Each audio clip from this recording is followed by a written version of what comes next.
Hello मेरे बच्चों। तो कैसे आप सब? मैं आशा करता हूँ कि आप सब ठीक होंगे और खूब मन लगाकर पढ़ाई कर रहे होंगे। तो आप लोग इसी जोश और जुनून के साथ पढ़ाई करते रहिए। चलिए लेकर आ गए हैं फिर से एक नई क्लास, जिसमें हम देखने वाले हैं क्लास 9 सब्जेक्ट बायोलॉजी यानी कि जीव विज्ञान, चैप्टर 1।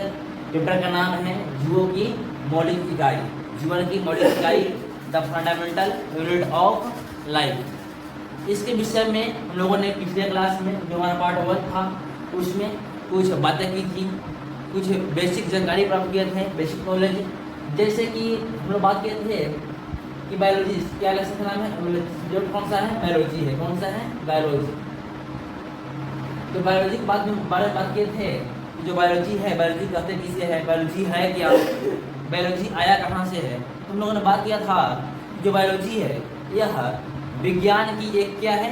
शाखा है, या विज्ञान का एक ब्रांच है, या फिर बोला जाए तो विज्ञान का एक भाग है, पार्ट है। यानी क्या है? यह विज्ञान का एक भाग है, साइंस का क्या है? एक साइंस का एक भाग है। A part of science is biology. ये बात यहाँ है कि बायोलॉजी साइंस जो है उसको दो भागों में बांटा गया है। इसके बारे में पहले मतलब पिछले वीडियो में बात किया था कि जो साइंस है उसको दो भागों में बांटा गया है। पहला है फिजिकल साइंस, दूसरा है बायोलॉजिकल साइंस। और बायोलॉजिकल साइंस को भी बोला जाता है बायोलॉजी। बायोलॉजी को बांटा गया है दो भागों में, पहला जूलॉजी और दूसरा बॉटनी। लेकिन अभी आप लोगों को केवल जूलॉजी के बारे में पढ़ना है, मतलब बॉटनी और जूलॉजी दोनों एक में पढ़ना है। आगे जाइएगा जिससे क्या बोलते हैं, इंटर करने के बाद जब आइएगा बीए में, तो बीए में क्या होता है, वहाँ पे बॉटनी और जूलॉजी दोनों में से कोई एक ही लेना होता है। अभी आप लोग बायोलॉजी में मतलब दोनों पढ़ सकते हैं, पेड़ पौधा के बारे में भी और जीव जंतु के बारे में भी। लेकिन आगे जाइएगा तो बॉटनी में पढ़िएगा पेड़ पौधों के बारे में, और जूलॉजी में पढ़िएगा केवल जीव जंतुओं के बारे में। वही है लगते हैं बायोलॉजी के बारे में। बायोलॉजी के बारे में बात किया था कि विज्ञान की वह शाखा जिसके अंतर्गत जीव जंतुओं यानी कि कुल मिलाकर सजीवों के बारे में अध्ययन किया जाता है उसे कहते हैं जीव विज्ञान यानी कि बायोलॉजी। और विज्ञान की वह शाखा जिसके अंतर्गत प्राकृतिक में घटनाओं तथा रसायनों यानी कुल मिलाकर निर्जीवों के बारे में अध्ययन किया जाता है तो उसे कहते हैं हम लोग क्या? उसे हम लोग कहते हैं मतलब प्राकृतिक विज्ञान यानी फिजिकल साइंस। और बायोलॉजिकल साइंस में बायोलॉजी में सजीवों के बारे में अध्ययन किया जाता है। इस बारे में अध्ययन किया जाता है सजीवों के बारे में। सजीवों के बारे में बताए थे कि जो बायोलॉजी है वह ग्रीक भाषा के दो शब्दों से मिलकर बना हुआ है। कितने शब्दों से मिलकर बना हुआ है? दो शब्दों से। पहला शब्द है कौन? बायोस, और दूसरा है लोगोस। बायोस का अर्थ होता है क्या? लाइफ। क्या होता है? लाइफ। और लोगोस का होता है स्टडी। क्या? स्टडी। लाइफ का मतलब होता है जीवन, और स्टडी का मतलब होता है अध्ययन करना। क्या? अध्ययन करना। अध्ययन करना। जीवन किसके अंदर होता है? मतलब जीवन किसके अंदर होता है? सजीवों के अंदर, यानी कुल मिलाकर सजीवों के बारे में अध्ययन करना है क्या कहलाता है? बायोलॉजी कहलाता है। इसलिए जो जीव विज्ञान है यानी कि बायोलॉजी को हिंदी में क्या बोलते हैं? बायोलॉजी को हिंदी में बोलते हैं जीव विज्ञान। क्या? जीव विज्ञान। यानी कि जीव विज्ञान इसके मतलब जो नाम है बायोलॉजी का नाम जीव विज्ञान क्यों पड़ा है? क्योंकि इसमें जीवों के बारे में अध्ययन करता है, सजीवों के बारे में अध्ययन करता है। और इसे जो इंग्लिश में नाम बायोलॉजी क्यों पढ़ा गया है? क्योंकि बायो का मतलब होता है लाइफ, लाइफ का मतलब होता है जीवन, और इधर लोगोस का मतलब होता है स्टडी, यानी कि जीवन के बारे में स्टडी करना ही क्या कहलाता है? बायोलॉजी। इसलिए इसका नाम पड़ा है बायोलॉजी। इतने बारे में लोग अध्ययन कर लिए थे। उसके बाद बात किए थे कि बायोलॉजी के जो है जनक कौन है, पिताजी कौन है? बायोलॉजी के जनक कौन है? जनक यानी कि फादर्स ऑफ क्या बोलते हैं बायोलॉजी, किसे कहा जाता है ना? बायोलॉजी किसे कहा जाता है? तो बताया थी कि फादर ऑफ बायोलॉजी कहा जाता है अरस्तु को। किसे कहा जाता है? अरस्तु को। यानी कि जो बायोलॉजी के जनक है, बायोलॉजी के जो पिताजी है, किसे कहा जाता है? उसे बोला जाता है अरस्तु को। किसे बोला जाता है? अरस्तु को बोला जाता है। अरस्तु को बोला जाता है। बात यहाँ है कि इतना हम लोग बात कर चुके थे। अब हम लोग बात करने वाले हैं इस लेसन के बारे में, जो पहला लेसन है बायोलॉजी का, उसके बारे में। लेसन का नाम क्या है? The fundamental unit of life, यानी कि हमारे जीवन की होता है मूलभूत क्या बोलते हैं, चाहे मूल इकाई, उसके बारे में बात करते हैं। जीवन की जो मूल इकाई है क्या बोलते हैं? The fundamental unit of life कौन सा है? इसको बोला जाता है सेल को। सेल का कौन होता है? कोशिका। क्या? कोशिका। यानी कि बोला जाए जो हमारे शरीर का बनावट कैसा होता है, शरीर की सबसे छोटी से छोटी इकाई है उसे बोला जाता है कोशिकांग। क्या बोला जाता है? कोशिकांग। कोशिकांग क्या होता है? तो कोशिका के अंदर में कुछ इस प्रकार से कोशिका होता है। क्या होता है? कुछ इस प्रकार से कोशिका होता है। और कोशिका के अंदर में बहुत सारे केंद्र, इसके अंदर केंद्रिका और भी क्या बोलते हैं माइटोकॉन्ड्रिया, कुछ इस तरह से रहेगा माइटोकॉन्ड्रिया। यानी इसके अंदर बहुत सारे मतलब क्या बोलते हैं पार्ट पाए जाते हैं। कोशिका के अंदर में भी बहुत सारे पार्ट्स पाए जाते हैं। जिसे बोलते हैं हम लोग क्या बोलते हैं? कोशिकांग। यानी कि जो कोशिका के अंग है उसे बोला जाता है क्या? कोशिकांग। और बहुत सारे कोशिकांग मिलकर निर्माण करता है किसका? तो कोशिका का। किसका निर्माण करता है? तो कोशिका का। और बहुत सारे कोशिका मिलकर यानी कि इसको बोलते हैं सेल। क्या बोलते हैं? सेल। और बहुत सारे सेल मिलकर यानी कि कोशिका मिलकर निर्माण करता है किसका? ऊतक का। किसका? ऊतक का। जिसे हम लोग क्या बोलते हैं? टिश्यू बोलते हैं। क्या बोलते हैं? टिश्यू। और बहुत सारे टिश्यू यानी कि ऊतक मिलकर निर्माण करता है अंग का। किसका? अंग का। जिसे हम लोग क्या बोलते हैं? ऑर्गन बोलते हैं। क्या बोलते हैं?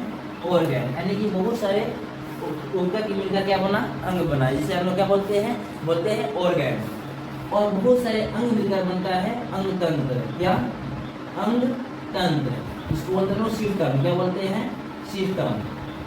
सिस्टम बहुत सारे सिस्टम होता है। अपना शरीर पाया था बहुत सारे सिस्टम, जैसे मस्कुलर सिस्टम यानी कि पेशी तंत्र, क्या बोलते हैं स्केलेटन सिस्टम यानी कि कंकाल तंत्र, इस तरह से रिस्पिरेटरी सिस्टम यानी कि परिवहन तंत्र। इस तरह से हमारे शरीर में लगभग 14 से 15 तंत्र पाए जाते हैं। और उसको बोला जाए तो अंग तंत्र से मिलकर बनता है बॉडी। क्या? बॉडी यानी कि शरीर। क्या बनता है? शरीर बनता है। तो शरीर जो है इतना प्रोग्राम होने के बाद में शरीर बनता है। पहला कोशिका, दूसरा कोशिका और बहुत सारे कोशिकाओं के मिलने से बनता है ऊतक, और बहुत सारे ऊतक के मिलने से बनता है अंग, और बहुत सारे अंग के मिलने से बनता है अंग तंत्र, और उसके बाद में बहुत सारे अंग तंत्र यानी कि सिस्टम के मिलने से बनता है क्या? तो बॉडी। इसलिए पूछा जाता है क्वेश्चन में कि शरीर का निर्माण कैसा होता है।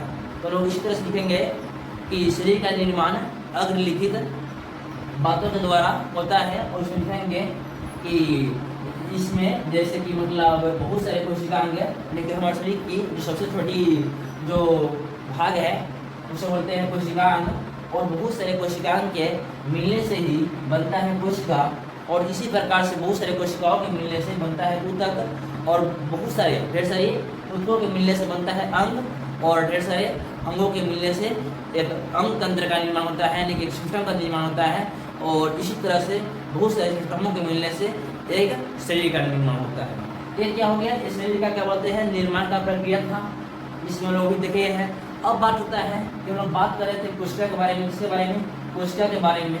इसके बारे में सेल के बारे में, यानी कि सेल का मतलब कोशिका। तो बात कर रहे थे कोशिका के बारे में।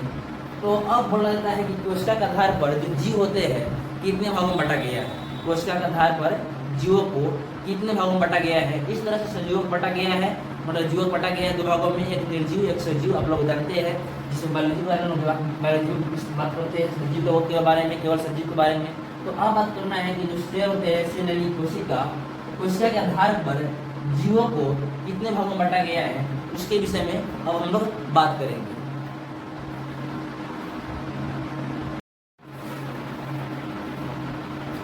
तो अभी हम लोगों ने देखा है कि क्या बोलते हैं कोशिका के आधार पर जीवों का वर्गीकरण, यानी कि अभी हम लोग इसमें देखने वाले हैं कि कोशिका के आधार पर जीवों का वर्गीकरण, यानी कि क्लासिफिकेशन ऑफ मतलब ऑन द बेस ऑफ इसकी सेल, यानी कि कोशिका के आधार पर क्या करेंगे हम लोग? जीवों का वर्गीकरण करेंगे। चलिए करते हैं कोशिका के आधार पर जीवों का वर्गीकरण। इसके लिए जानेंगे इसका कहने का मतलब हुआ कोशिका के आधार पर जीवों को कितने भागों में बांटा गया है। इसके आधार पर कोशिका के आधार पर जीवों को कितने भागों में बांटा गया है। तो हम लोग जानते हैं कि कोशिका के आधार पर जीवों को बांटा गया है कितने भागों में? 2 भागों में बांटा गया है। पहला एक कोशिकीय जीव, कौन सा जीव? एक कोशिकीय जीव, और जिसको बोलते हैं यूनिसेल्युलर, और दूसरा बहुकोशिकीय जीव जिसको बोलता है मल्टीसेल्युलर। बात क्या है कि एक कोशिकीय जीव है, कहते किसे है? तो एक कोशिकीय जीव, बात हो रहा है इसमें उच्चारण में ही है, एक कोशिकीय जीव, यानी कि वैसा जीव जिनके शरीर की बनावट एक ही कोशिका के द्वारा होता है। ये मतलब क्या बोलते हैं, जो शब्द है एक कोशिकीय जीव, उसमें ही शब्द भाषा छुपा हुआ है। एक कोशिकीय जीव, देखिए एक कोशिकीय जीव, एक देखिए यहाँ पे एक, यहाँ पे कोशिकीय या जीव, यहाँ पे बहु अकोशिकीय और जीव, इन्हीं में इसका परिभाषा छुपा हुआ है, इन्हीं लाइन में, इन्हीं जो शब्द है ना इसमें ही। देखिए एक कोशिकीय जीव मतलब वे सभी जीव, वे जीव चाहे वैसे जीव जिनकी शरीर का बनावट एक ही कोशिका के द्वारा होता है, उसे कहते हैं एक कोशिकीय जीव, तथा वह अपने जीवन के सभी कार्यों को, वह अपने जीवन के सभी कार्यों को एक ही कोशिका के द्वारा करता है, इसे क्या कहते हैं, एक कोशिकीय जीव कहते हैं। यानी कुल मिलाकर एक कोशिकीय जीव किसे कहते हैं, तो वैसा जीव जो एक ही कोशिका के द्वारा अपने जीवन के सभी कार्यों को करता है, तथा उसकी जो शरीर की बनावट होती है वो एक ही कोशिका के द्वारा होती है, उसे कहते हैं एक कोशिकीय जीव। अब लोग बात कर रहे हैं कि एक कोशिकीय जीव होता कितना बड़ा होगा, कि क्या बोलते हैं कि उसमें एक ही कोशिका पाया जाता है। देखिए कोशिका का इतना छोटा है, कोशिका का आकार इतना छोटा है, इतना छोटा है, उसे हम लोग अपने आंखों से नहीं दे सकते। कोशिका का आकार इतना छोटा है कि उसे हम लोग अपने आंखों से नहीं दे सकते हैं। यहाँ पे केवल इतना दूरी पर ही लाखों की संख्या में कोशिका है, केवल थैली में ही लाखों की संख्या में कोशिका है, बात को ध्यान रखिएगा। इसलिए कोशिका की संख्या इतनी है कि उसको हम लोग देख नहीं सकते खुली आंखों से। उसको देखने के लिए क्या बोलते हैं, माइक्रोस्कोप की आवश्यकता होती है, और भी विशेष माइक्रोस्कोप की, कौन सी, विशेष माइक्रोस्कोप। और अगर कोशिका के अंदर जाकर अध्ययन करना है, कोशिकांगों के बारे में अध्ययन करना है, सेल ऑर्गन के बारे में अध्ययन करना है, तो आपको जरूरी पड़ेगी इलेक्ट्रॉन माइक्रोस्कोप की। कौन सी माइक्रोस्कोप, इलेक्ट्रॉन माइक्रोस्कोप।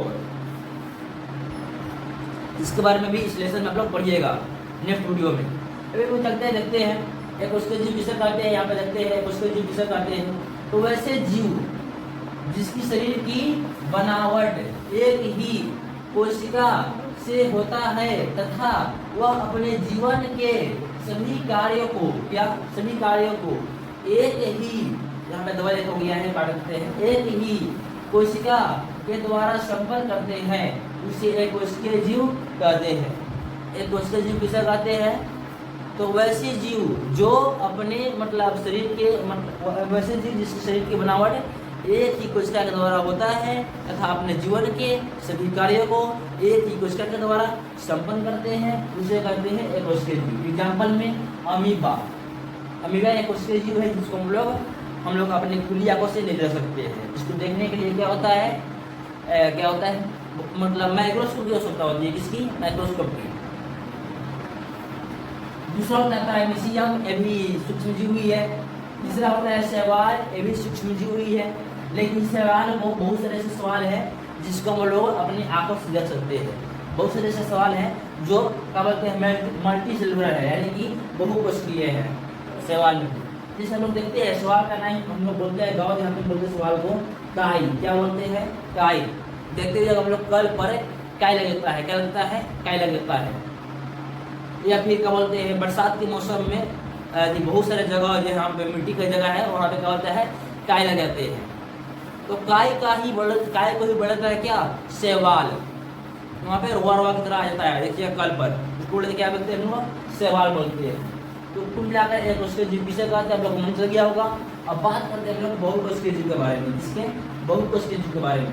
देखिए बहुकोशिकीय जीव कहने का मतलब वैसे जीव जिसकी शरीर की कोशिकाओं, मतलब शरीर की बनावट बहु मतलब बहुत कोशिकाओं द्वारा होता है, यानी कि अनेक कोशिकाओं द्वारा होता है, तथा अपने जीवन के अलग अलग कार्यों को अलग अलग कोशिका के द्वारा संपन्न करते हैं। कौन सी बातें हैं, कि वैसे जीव जिसके शरीर की बनावट अन्य कोशिकाओं से मिलकर बना होता है, यानी कि जिसके शरीर अन्य कोशिकाओं से मिलकर बना होता है, तथा वह अपने जीवन के संपूर्ण कार्यों को अलग अलग कोशिकाओं के द्वारा करता है, यानी कि अलग अलग कार्य को अलग अलग कोशिकाओं के द्वारा करते हैं, उसे कहते हैं क्या, बहुकोशिकीय जीव। जिसे आप देख लीजिए बहुकोशिकीय जीव किसे कहते हैं, तो वैसे जीव जिसकी शरीर का बनावट एक से अधिक कोशिकाओं यानी कि बहुत सारे कोशिकाओं, एक से अधिक करने का मतलब अनेक कोशिकाओं से होता है तथा वह अपने जीवन के सभी कार्यों को अलग अलग कोशिकाओं द्वारा संपन्न करते हैं, उसे कहते हैं क्या है,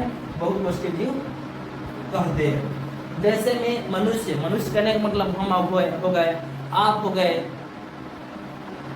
और हमारे घर परिवार में रहने वाले लोग हो गए, ये सब बहुकोशिकीय जीव है। मनुष्य कहने का मतलब क्या बोलते हैं, हम और आप, ये सब मनुष्य है। क्या बोलते हैं, मनुष्य हो गया, घोड़ा हो गया, घोड़ा देखे होंगे, चिट्टी हो गया, जंतु हो गया, और भी अनेक जंतु है। जंतु में मतलब अनेक जंतु, कुत्ता, बिल्ली और कुछ बहुत कुछ है। पादप कहने मतलब पेड़ पौधा, पेड़ पौधा में भी क्या बोलते हैं, बहुकोशिकीय जीव आते हैं। जैसे देखते का जो बहुत बड़े बड़े पेड़ होते हैं जिसको हम लोग आंखों से देख सकते हैं, सिंपल जिसको हम लोग अपने आंखों से देख सकते हैं, वो सब बहुकोशिकीय पौधे होते हैं, सब बहुकोशिकीय पौधे होते हैं। और जिस पौधे को हम लोग अपने आंखों से नहीं देख सकते हैं, बहुत सारे छोटे छोटे पौधे होते हैं जो क्या बोलते हैं समुद्र के अंदर पाए जाते हैं, जिसको हम लोग अपने आंखों से भी नहीं देख सकते हैं, वो होता है मतलब एककोशिकीय पौधे। एक ऑप्शन है बहुकोशिकीय पौधे हैं, कवक होते हैं, कवक, फंजाई, ये सब क्या है, ये सब बहुकोशिकीय जीव है। क्या उनसे जीव है, बहुकोशिकीय जीव है।